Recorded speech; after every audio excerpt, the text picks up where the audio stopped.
ഡെവലപ്മെന്റിന്റെ ഒരു സൂചന തന്നെയാണ് നൽകുന്നത്. നമ്മൾ സഞ്ചരിക്കാൻ പോകുന്നത് ഇനി പുതിയുഗ കേരളത്തിനായിട്ട് നടന്നെടുക്കാൻ പോകുന്നത് ഒക്കെ ഇതുപോലെ എല്ലാവരെയും ചേർത്ത് പിടിച്ചായിരിക്കും എന്നുള്ളത് സന്തോഷത്തോടെ ഓർക്കുകയാണ്. അതാണ് ഇപ്പോൾ എറണാകുളത്ത് നേരത്തെ സേതു പറഞ്ഞതുപോലെ ബസ്സുകളുടെ എണ്ണം കുറവാണെങ്കിലും ഓർഡിനറി ബസ്സുകൾ ധാരാളമുണ്ട്. പ്രത്യേകിച്ച് ഈ കിഴക്കൻ മേഖലയിലേക്കൊക്കെ പോകാനാണെങ്കിലും ഓർഡിനറി ബസ്സുകളുണ്ട്. യാത്രക്കാരായ സ്ത്രീകൾ പകൽ സമയങ്ങളിൽ ഏറ്റവും കൂടുതൽ ആശ്രയിക്കുന്നതും ഇത്തരം ബസ്സുകളെയാണ്. കാരണം അടുത്തടുത്ത് സ്റ്റോപ്പുകൾ ഉള്ളതുകൊണ്ട് തന്നെ. അതുകൊണ്ട് തന്നെ ഓർഡിനറി ബസ്സിൽ സൗജന്യ യാത്ര ഒരു പരിധിവരെ സ്ത്രീകൾക്ക് ഗുണകരമായ കാര്യമാണ്. ടിക്കറ്റ് എടുത്തോ? ടിക്കറ്റ് 5 വർഷത്തേക്ക് ഞങ്ങൾ എടുത്തേക്കാ.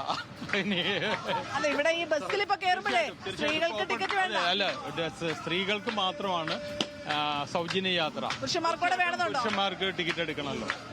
അവർക്ക് സപ്പോർട്ടിംഗ് ആയിട്ട് നമ്മുടെ ഒരു കുടുംബത്തിലേക്ക് കിട്ടുന്ന ഏറ്റവും വലിയ അനുഗ്രഹമാണല്ലോ നമ്മുടെ കൂടെ വർക്ക് ചെയ്യുന്ന നമ്മുടെ സഹോദരിമാർക്ക് ഒരു സൗജന്യ യാത്ര കിട്ടുക എന്നുള്ളത്. അതായത് അപ്പൊ സൗജന്യ യാത്ര ഒരു വ്യക്തിക്കല്ല, കുടുംബത്തിനാണ് കിട്ടുന്നത്. ഒരു കുടുംബത്തിലേക്കല്ലേ ഏറ്റവും ആ രീതിയിൽ അങ്ങനെ പോസിറ്റീവായിട്ട് കാണുന്ന പുരുഷന്മാർ നമുക്കൊപ്പം ഉണ്ട്.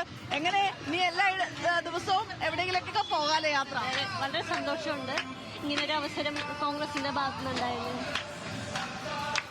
എനിക്ക് വളരെ അധികം സന്തോഷമാണ് ഈ പ്രിയദർശിനി ബസ് ഇറങ്ങിയതുകൊണ്ട്. കാരണം എനിക്ക് വീട്ടിലൊരു ജോലിയില്ല, ടിക്കറ്റ് എടുക്കണ്ടല്ലോ ബസ്സിൽ. അപ്പൊ ഇങ്ങനെ ബസ്സിൽ കയറി ഞാൻ യാത്ര ചെയ്ത് ഇങ്ങനെ എന്റെ സമയം കഴിച്ചു കൂട്ടും. പല വീട്ടമ്മമാർ ഇപ്പൊ നമ്മുടെ വീട്ടിലൊക്കെയാണെങ്കിൽ അമ്മമാർ പറയുന്നുണ്ട് എങ്ങോട്ടെങ്കിലൊക്കെ പോകാൻ തോന്നുന്നുണ്ട്, ബസ്സിൽ കയറി എങ്ങോട്ടെങ്കിലൊക്കെ ഒന്ന് പോകാൻ തോന്നുന്നുണ്ടെന്ന്. അപ്പൊ ഇനിയിപ്പോ എങ്ങോട്ടെങ്കിലൊക്കെ പോകാല്ലേ? എവിടെയും പോകാലോ, പൈസ കൊടുക്കണ്ടല്ലോ. നമുക്കൊരു എന്താ പറഞ്ഞ ഒരു എൻജോയ്മെന്റുമായി.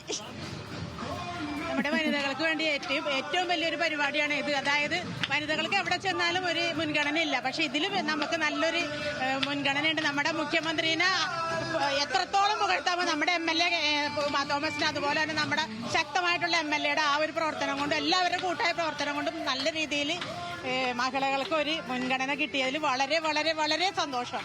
ഇനി സ്ത്രീ യാത്രക്കാരുടെ എണ്ണം കൂടുമെന്നാണോ ഡ്രൈവറിന്? യാത്രക്കാരുടെ എണ്ണം കൂടുമെന്നാണോ തോന്നുന്നത്? തീർച്ചയായിട്ടും യാത്രക്കാരുടെ എണ്ണം നല്ല രീതിയിൽ കൂടും.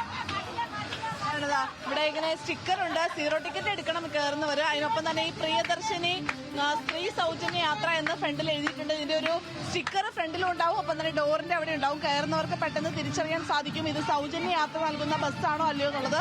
അതല്ലെങ്കിൽ വെള്ള പെയിന്റ് അടിച്ച ബസ്സിൽ, അതായത് തിരുവനന്തപുരത്ത് മാത്രമാണ് അത് ഫസ്റ്റ് ബസ്സുകളുള്ളത്.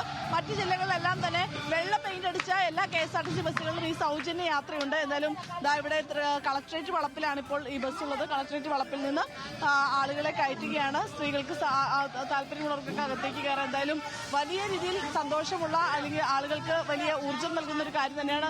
ഇത് കൂടാതെ തന്നെ ട്രാൻസ്ജെൻഡേഴ്സിനും സൗജന്യ യാത്ര ഒരുക്കുന്നുണ്ട്. ട്രാൻസ്ജെൻഡേഴ്സും ഇന്ന് സൗജന്യ യാത്രയിൽ പങ്കാളികളാകാൻ എത്തുന്നുണ്ട്.